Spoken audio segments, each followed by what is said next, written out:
What up, Kings? Hope you're well. In this video, I want to talk about how the rise of the conservative values in the United States amongst young men will impact the advertising business and programmatic.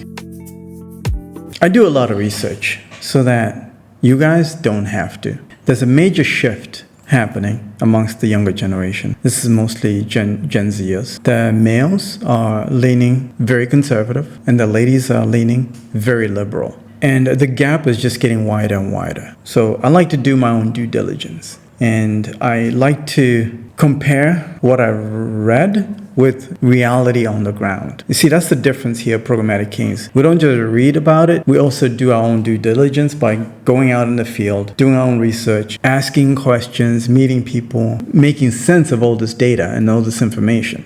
What I discovered is scary. It's scary because when I look at the advertising world, the marketing world, they haven't accepted this reality. None of the marketers that I'm talking to currently have accepted this reality and what that reality is going to look like 5 years from now. By 2030, this is the JP Morgan article that came out in 2019. By 2030, 45% of young women that are of marriage age will be single and childless. Again, I was very skeptical. And I did my own due diligence, did my research. There's a whole podcast movement going on YouTube and Rumble. So I had listened to a lot of these podcasters. And what I discovered is very scary. So this got me wondering, what can I do as a marketer to put safeguards in my agency? If you're looking to work with the best, schedule some time. I'll put a link in the description. So since I run an agency, I'm always looking into the future to make sure that we are prepared for what's coming, because the clients that we're taking on, they're going to be concerned about a lot of these things. So we want to retain our clientele and we only work with the best because we are the best. And what I'm about to tell you is pure speculation. And if most men are going to be conservative, even more conservative than my generation, because I'm an older millennial now, I think when it comes to running campaigns and targeting a lot of these people, marketers are going to have a really tough job. But I think I've cracked the code on this one because I know what these young men care about. And I also know what the young ladies care about as well. And I think all marketers should be aware that the way you were marketing to people online 5 years ago, pre-pandemic, is already different. You can't be running the same strategy, the same tactics in 2025 as you did in 2020 or 2019. The world is completely shifted now. The culture is completely shifted. And I think things are going to get even more aggressive. I travel a lot now. I have the privilege now of living in 3 different countries. And one of those countries that I live in is very conservative. Yes, I live in 3 countries. You heard that right. And that's because, I can. There's certain things that it still gives me a culture shock. For example, shaming. And I did a video about how the shaming culture is going to explode. And it already is. Shaming is a big thing here in this country that I'm in. Big deal. I cannot just go around doing whatever I want to do in this neighborhood that I live in and expect to get away with it without people talking about it. Because people here got nothing but time to talk. This is a country that has a high unemployment, but it doesn't mean there's no money circulating. There's plenty of money circulating because everybody has a small business. So, for example, the lady that sells us vegetables, she has a little stall right along the road, vegetable stand where she sells vegetables from her village. And the guy that sells fruit is right next to her. I can just walk out of my house and buy my fruit right there on the street for cheap, for like 50 cents for a whole bag. Listen, there's plenty of food. Whoever told you there's no food in Africa is lying to you, or they lied to you.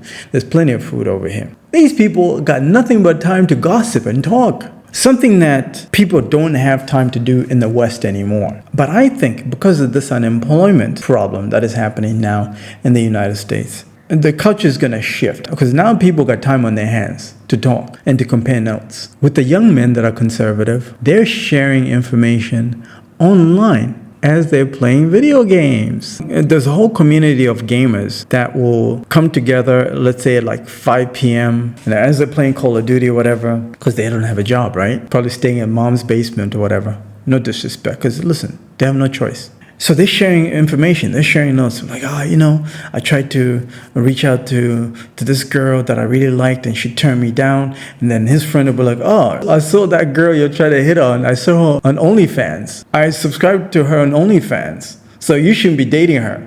You see how that goes? So now that girl cannot get into a relationship with this guy that really likes her because she's too liberal. And she doesn't understand that this is something that these conservative guys don't like.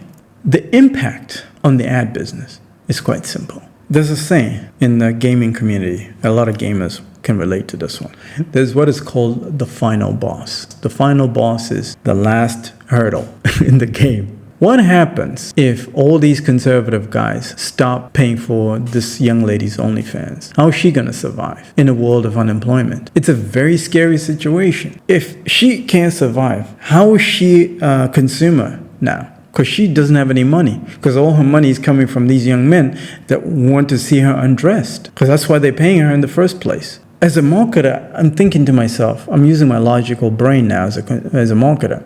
I can target this young lady, the same ad as this young man. The messaging has to be completely different because I know the young lady is more than likely broke because the economy is in the toilet. And these young men, they're going to hold on to their money. Young men are going to end up controlling the economy. Even if both sexes end up controlling the political landscape, the young men are going to end up owning the economy because everything around us physically was produced, invented, created by men. At least 95% of it. And all the hard jobs are done by men. All the cool things that we enjoy, electricity, water, all this stuff is run by men. And somebody's got to pay them to do that job. I know I'm going to pay my bill every single month. Whatever it takes, I'm still going to pay. If I'm paying my bill, that money is going to the power company. The power company is being run by a bunch of guys. So those guys will always have money. They'll always be eating. But if the economy is trash, how about the ladies? Now the ladies are out of luck. I'm seeing what's happening in this conservative society coming to the United States of America. I'm already seeing it right now. If you're a marketer and you're not aware of these things, you're going to be in big trouble, which means that you won't be able to articulate your product or service value to these audiences as they're changing. Because a conservative consumer or spender is completely different from a liberal spender or consumer. So those two have to be treated completely differently if you want to get their money. You can't just be targeting commercials about family to some 50-year-old lady who's crying about she can't have kids or doesn't have a husband. Do you think she's going to buy your product? Just think about that. You can't just be targeting commercials to a conservative guy if there's no family values attached to it or that commercial does not click with their values. You can't do that. And it's unfortunate that now, in 2025, a lot of marketers are not part of this demographic of conservative guys. They're just not. So they're going to be left out in the cold trying to figure out what these guys really like and how these guys convert as customers. That's where we come in. If you're ready to work with the best, I say schedule time. I'll put a link in the description of this video. We're going to talk about how the money is shifting and how you can get to the money. Meaning, when you're starting to run your commercials, they need to be aligned with what's happening. Not with what happened in the past, but what's coming into the future. We're going to talk about how to make sure your ads convert, and most importantly, you get to work with the best. I hope you got some value from this video. I'll talk to you soon.